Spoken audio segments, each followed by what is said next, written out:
We're seeing kids leaving soccer and basketball and football because they're seeing, people like Anna Lee just turned 16, dominating pickleball.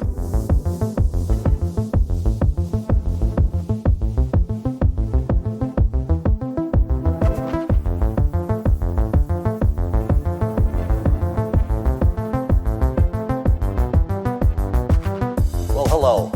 Welcome to the Future of Pickleball.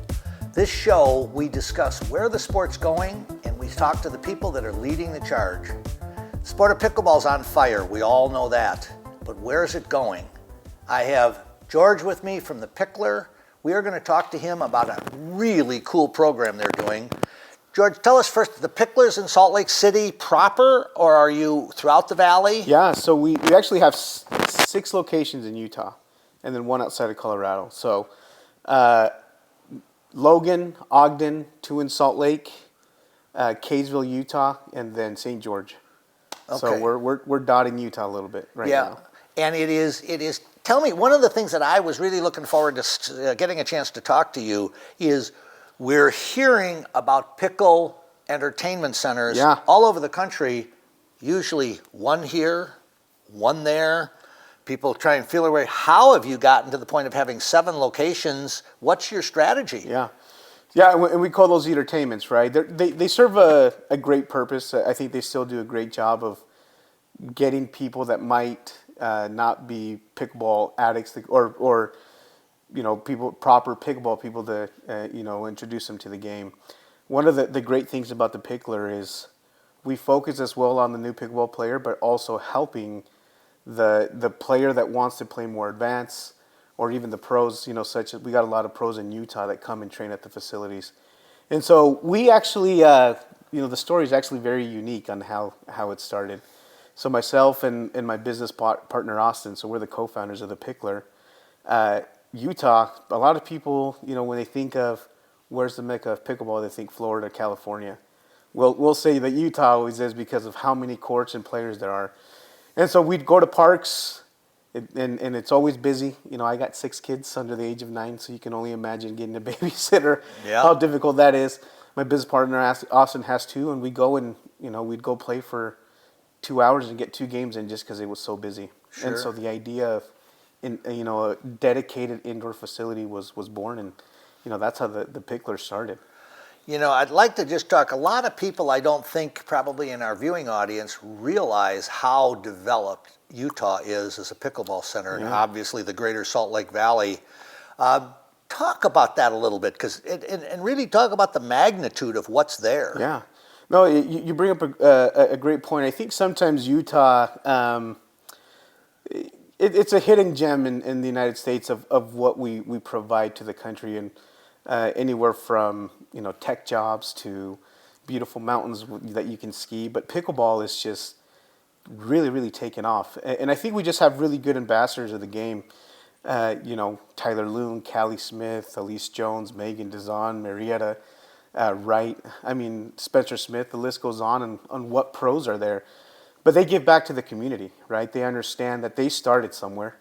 And so they're great about being in the facilities. They're great about playing with people at parks, and so they've been really great ambassadors of the sport. And I think there's a lot of entrepreneurs in Utah too, right? The PPA was Utah based. Right? Oh, that's right. Yeah. They started there. I forget that. Yeah, Sandy, Utah. And so there's a lot of entrepreneurs that in Utah that kind of saw where pickleball was heading. And I think that was another thing too for me and Austin that we saw. Early on, we opened our first location not really knowing what we had. And we saw a lot of people coming in the communities, the community of pickleball and what it creates. And people, I think we just want to be around other people. And pickleball does that, right? When you see headlines that, pickleball is going to save the world, I firmly believe that. Very nice. Because think about what it does for someone's mental health, for friendships and communities. We start looking after each other when it comes, to the pickleball community, and then just health benefits overall. People are active, and COVID got people out and playing. Yeah, actually, we've had a very recent development you might not have heard about, But we're here in the end of January in 2023, and 2 weeks from now at the Super Bowl experience, there will be a pickleball venue, and it was requested by the NFL Alumni Association. They want to encourage retired pro football players to get into pickleball for its health and wellness. That's incredible. Community. It is, and this will be the first Super Bowl that this will be part of. But we're really hoping we're going to be running this program for the NFL. We're very excited about it. But the kind of things you're talking about, people I talk to, it is the community and the health and wellness pieces. There's all the other fun, competitive, exciting things. Is that something you would agree? You see that as well? Oh, 100%. I mean, I took a video today of the venue at MLP and just the hundreds of people that were watching the cheering. And for people to say that pickleball is not a spectator sport, it's like, well, you've never been to a pro event. Because it's exciting, right?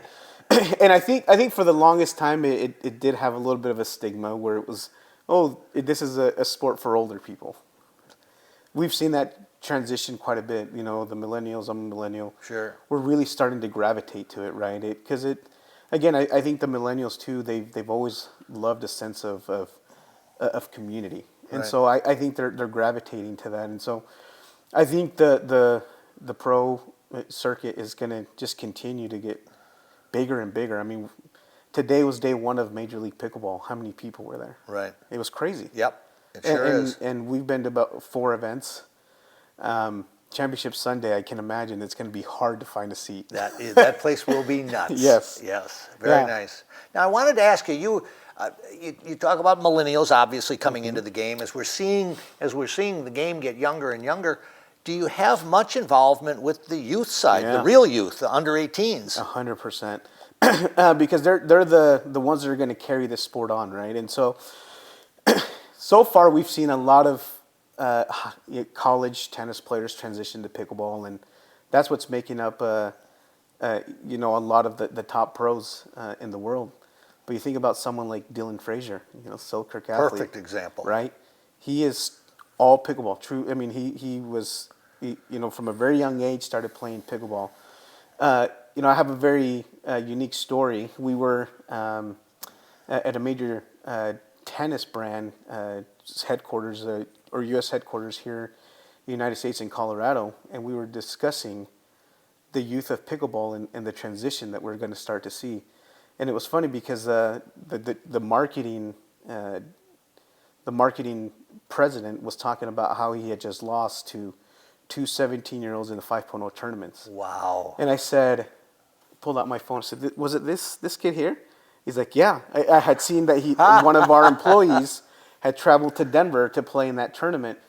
The 16 and the 17-year-old, came in from Utah into Denver and beat some of these guys, and they're like, well, their whole lives have been pickleball. Right.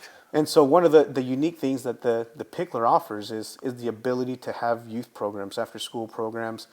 We have a tournament April 15th where we have 15 high schools committed to playing an MLP style format. Perfect. It's going to be incredible. So it's we're seeing kids leaving soccer and basketball and football because they're seeing, people like Anna Lee just turned 16, dominating pickleball. Yeah. I'll tell you, that's very cool. I would love to stay in touch with you on that because that, to me, I've been passionately involved in trying to help develop and grow youth pickleball. Yeah. We need case studies like what you're doing. How did you do it? What were the mechanics that made these things happen? Yeah. Anything in particular on that order that you can think of? What we try and do with this show as an example is if people are listening, they may be in Des Moines, Iowa, and go, we don't have any youth programs going on, but I saw a guy on the tube talking about how it happened in Utah. And I can tell you how. Please do. Yeah. It has to come from passionate community leaders that are, that love the sport, right? Tammy Worston is our she's the godmother of pickleball in the area that we're in. Yeah. For us, older lady, but she cares about seeing the game grow, and she understands it comes from the youth. She goes and she has free time, and she goes to high schools and encourages them to organize their clubs, right? So it's the hard outreach, somebody going into those Yes. schools and talking to the school administrators. Yeah, and it has to be people that really can see that the benefits that we talked about, right? Because we live in a generation where this is life. VR is going to now continue to dominate, Sure. kids' lives, and we need them out there. We need them active, and people that are passionate about growing the game, they understand it has to come from 8 to 18. Yep. And that's the next phase that needs to happen. Well, As the 8 to 18-year-olds needs I to would start love to stay in gravitating. touch with you on that, and I'm actually planning on being in Utah in probably May or early June. Yeah. And one of the things that I'd like to do is, if I could ever shoot video, cover what's really going on, I think we'll have people all over the United States going, oh my goodness, what can I do in my community to do that? Yeah, that would And be if we great. could come up with some tools for them, that could be a real mover. Yeah, and I think there's a lot of opportunities for brands like Selkirk to play a part.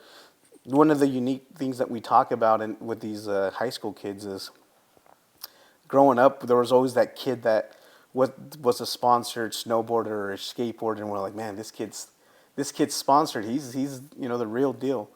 There's an opportunity for Selkirk, a company like Selkirk, to step in and start sponsoring these young kids that Sure. they also will be the community influencers Right. in their own high school, right? The kids that really care will want to grow the sport too. And so I think companies like the Picklr and Selkirk, there's a huge responsibility that lies on us too to not only give them a facility to be trained by people that care about the game, but then also companies that can provide the equipment and Sure. and the spotlight to do it, like a company like Selkirk. Well, and I think we're very much on the same page that way. The struggle that I've seen, I've been in the pickleball game for over a decade, and I've raised kids in sports, and I've wanted to see the sport of pickleball really catch on with younger people, and we've had some kind of missteps and some not get going, and some things just didn't happen.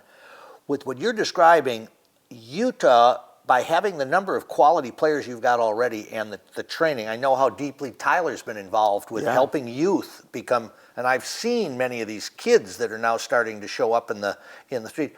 When this next group that you're talking about in high school kids have those older kids to mentor them and teach them and train them and push them, that's where sports magic starts to happen. Exactly. Yeah.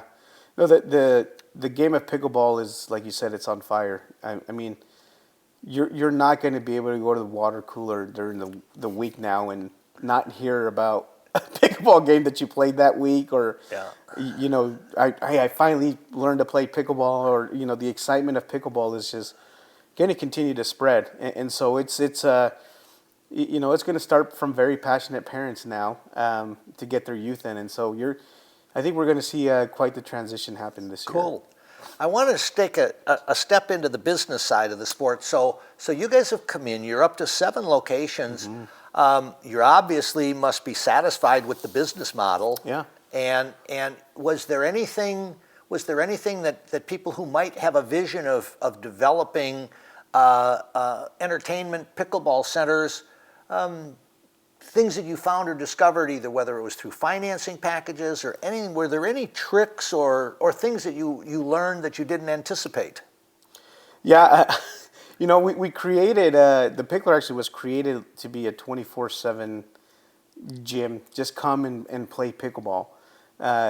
We learned real quick that is not what people want. What people want is the ability to come and do a tournament, to come to a clinic, to an open play, to a league and learn, right? They want to be embraced in a community. And the Picklr, what we learned real quick is we needed to provide those sorts of programs that brought people in, but brought them together, right? And so we learned that real quick. We also just didn't understand too just how fast people would come in and stick around. And so immediately myself and my business partner Austin started getting calls from people in Arizona, in Florida, and Texas, and Washington, and they were starting to come in and, what are you guys doing? How can we replicate this? And then that's kind of when we started to figure out that we had something pretty unique, right? And so we had some early investors, and recently we're raising our Series A right now. So our goal is to do 40 locations and then an additional 40 in 3 years. Fantastic. And then 80 franchises in 3 years. So at an average, rate of 8 courts per facility, we really want to be the largest provider of pickleball courts in the nation. We're in 3 years, we believe that we can do that. Well, I'm going to help you with that Yeah. because I've got a spot that I live that desperately needs a Picklr. Where's that at? Surprise, Arizona, which is one of the hottest pickleball centers in the country. Yeah. So let's talk when we're done here about how we get the Picklr in Surprise. That would be great. Very nice. Very nice. Now, as you talk about this, and one of the things that I think can be beneficial to other people about this kind of enormous rollout, what do you look at demographically? How do you find a market that you think you want to step into? Yeah, well, I think the biggest thing that we're seeing is cities and private companies just can't provide courts fast enough for the growth of this game. Absolutely. And so one of the things that we really focus is trying to figure out where are those areas that are underserved where people are really passionate about pickleball, right? And so we have a magic sauce that we have of certain different data points that we look at. I'd have to have you sign an NDA, Paul, to share that with you. No, I'm just teasing. Put a blindfold on, cover my mouth. But I think the biggest thing is just figuring out where the pickleball players are and what markets are underserved. But a year or 2 years ago when we started this business, right? There's little segments here and there of this could support it. Every city we're looking at now is thousands of pickleball players, small amounts of courts. Sure. Right. And so I think these companies that are doing entertainments, the unfortunate thing is that it can take 1.5 years, 2 years before they're up and running. Right. The great thing about the Picklr, our model is we can have 8 to 10 court facility up and running within 3 to 6 months. Oh my God, how do you do that? And again, it's a special sauce that we have, but I think one of the great things we do is we find these buildings that are sitting in our communities that have been sitting for 3 years, 25,000, 30,000 square feet, and we give them life again. Wow. And so there's not very many people out there in the country that are saying, hey, we want to raise our hands to put a business in such a big facility, but we're willing to do that, right? And so we all have communities that have an old Kmart or an old Bed Bath & Beyond, or buildings that just are an eyesore, and we provide world-class indoor pickleball facilities, and we can do that pretty quickly. Very impressive. I'm going to tell you, I know we're going to get a lot of interest from people who are whether they're interested on the franchise side or whether they're interested on how do we reach out to the Picklr to see if there's a way that their demographic works for you. How do they go about that? Yeah, everyone somehow is finding us, at least myself and my business partner, on LinkedIn or Instagram, or they're coming into our chat groups. I mean, every week we have 5 to 10 people raising their hands saying, hey, I have a building that I think you guys should look at, or B, hey, I want a franchise opportunity, right? I think the crazy thing is all of 2022, we had 3 full-time employees, and then we had a lot of part-time employees that had full-time jobs, right? And so what we were able to create in 2022, we're very proud of what we did. We're going to do it right in 2023. We're going to hire the right people to bring them on to help with scalability. We've been able to figure out our programs. We've been able to figure out, all of the construction portion, whether it's same court layouts or court colors, materials, et cetera, to be able to provide these franchises or our buildings with the best quality. And so the best way to reach out is, shoot me an email. Perfect. Jorge, Jorge, at thepicklr.com. So no E.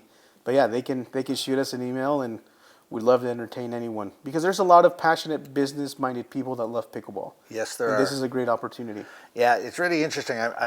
I did not realize you guys were going as fast as you are. I knew you were going pretty fast.